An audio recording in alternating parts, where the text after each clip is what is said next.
Hello guys, welcome back to a brand new episode of Toy Candy Unboxed where we feature the hottest toys in the market today. And I know it's been a while since we've done a new episode pero ang dami kasi nangyari. May bagyo, nagkasakit pa ako, and so on and so forth. Pero ngayon, ang importante, we're back with a brand new episode, brand new item to unbox for you. And nga pala kung di sa mga lumipas na araw, min-achieve na naman yung channel natin. Nasa na tayo, 12,000 subscribers. So 12,000 strong na tayo. So keep it up, spread the word yung channel natin para dumami pa tayo dito sa mga subscribers, sa mga viewers, and etc. So ngayon of course pagbabalik natin, special na naman to, siyempre. And doon sa mga Gundam fans dyan, ito na naman yung episode na talagang pinakaantay natin. So, kala ko nga darating tong item na to next year pa, pero surprisingly, bigla siyang dumating na siya agad. Ito ng week lang na to. And ang i-unbox natin ngayon ay exclusive, laki, di ba? This exclusive P Bandai BN Head na RX-78-2 metallic blue color. Ito isa sa pinaka-rare na BN Head na ginawa nila. And ito tamang-tama na nakakuha rin ako. Ang hirap kumuha rin dito eh. Pero ito nga, so remember, nag-feature na tayo ng Gundam Head, yung basic, yung regular version. So ito, I can't wait to show this to you. This is the BN Head Gundam metallic blue color. Yeah.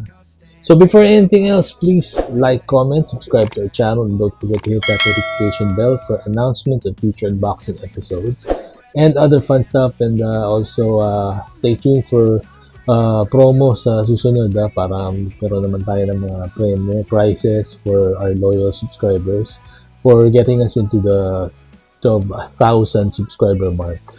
And yun. So pag gagawin natin, so bubuksan natin ito. Here we go.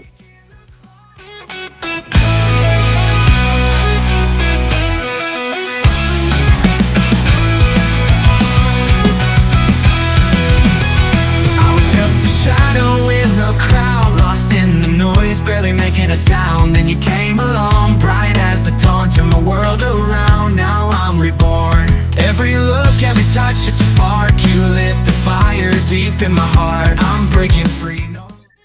Welcome back guys, and of course ito yun yung sinasabi natin BN Head metallic blue version ng sa exclusive from P Bandai or Premium Bandai. And like I said kanina, kala ko dadating to siguro next year pero biglang yan na, ito na. So ang pangihintay natin, unbox na natin to. So yung box art niya, ito yun, same as before, yung regular version. Of course, ang naiba lang yung picture ng item na nasa loob. Ito, yung parang yayaman din, metallic blue color. And of course, expected na natin na may lights din to. And ito yung front. And of course, tignan natin yung side. Yan, side view ng item, and then holo effect dito. So yun nga, nakalagay, exclusive metallic blue color, unique texture and highly detailed. Pag yung una naman, yung regular version, highly detailed din naman talaga. Tsaka maganda talaga yun. You know, 470mm height. So, halos 1:1 na ito. Human sized head. Yung mga nakita ko sa YouTube, ginagawa pa nilang helmet to. Ako yun. Gusto ko lang talaga to pan-display. So, ito yun. May light effect siya. Tuturo saan. And of course, lalagyan natin ng battery. And as you can see, may stand siya included. May base and stand. Yeah, ganda. And the other side. Yeah. Okay. Buksan na natin. Okay guys. Buksan natin. Siyempre, naka-styro for protection. Yun. Sulyap muna. Yun eh. Grabe. Pang sosyalan nga itong Gundam head na. Oh, ito yung ano niya. Yung antena, yung horn. Grabe. Nakakayang hawakan, no? Gold. So, ito yung iba na part. Yan yung parts ng stand niya or yung base and the other antenna, other part. So, assemble na natin to and yun. Pakita natin sa inyo. So, ito na guys. Wow. Yes. Oh. Diba? Golden antenna and metallic blue color. Diba siya yan? Ganda. Ganda na pagkakapaint, yung finish niya. Tapos, of course, kagaya rin nung sa white version, meron siya stand and base para sa pag-display niya. Kita nyo naman yung effect niya, yung contrast ng this one, yung red against itong hindi siya solid blue eh. It's a different kind of blue shade. And then diba, yung combo ng red again, magka-greenish red. Ang ganda. Tapos nga yung metallic blue. Ang gupit nito, no? RX-78-2 na metallic blue color. Tingnan natin sa likod para makita natin yung detail niya. Sobrang detailed yung pagkakagawa nito, and like its predecessor, ganyan yung quality. The difference is, of course, yung paint job. Ito mas mas mukhang high-end para sa akin. Pero kung purist kayo sa RX-78 na gusto niyo yung white, maganda rin naman talaga. Ganda. Very accurate din. Yung lahat ng details. And of course, papakita ko sa inyo, hindi magiging kompleto ito kung wala yung lighting effects. Yan. Like lighted eyes.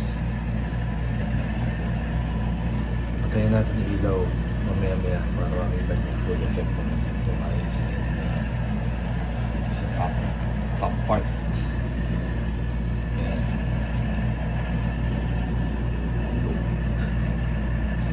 Diba? Perfect display.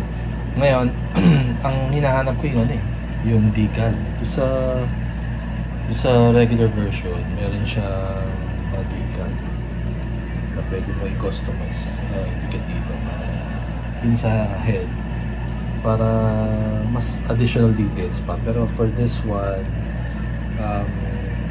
wala siyang included na water slide decals. Pero okay pa rin kasi sobrang ano na nga siya. Baka naging OA pag magkaroon pa ng mga markings and all of that. As it is, it's a perfect rendition of the RX-78-2 version of metallic blue. So para sa akin, perfect edition. Yun, there you go. This is the BN Head RX-78-2 unboxing, the metallic blue color, rare edition, exclusive from P Bandai or Premium Bandai. Kararating lang niya guys. So if you can snatch a piece of this, good luck. Good luck on finding one kasi alam ko ito limited edition. There you have it, the RX-78-2 metallic blue color from P Bandai, Premium Bandai, metallic blue color head RX-78-2.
And there you have it, guys. That was our quick unboxing and review of the PN Head Metallic Blue Color RX-78-2 Gundam, which is an exclusive from Premium Bandai. And dun sa mga nagtatanong, tatlo yung niya, yung AA batteries na kailangan. The AA batteries are needed to activate the lighting effects. And also, ang height nito is 470mm approximately. So parang siya, yung 1:1 head, human head. Pero mas malaki pa rin sa ulo ko. Also, it's made of high quality PVC. Wala siyang die-cast parts. So, pero di ba, mukha siyang die-cast kasi nga metallic. So there you have it. That was our quick unboxing and review of the RX-78-2 head.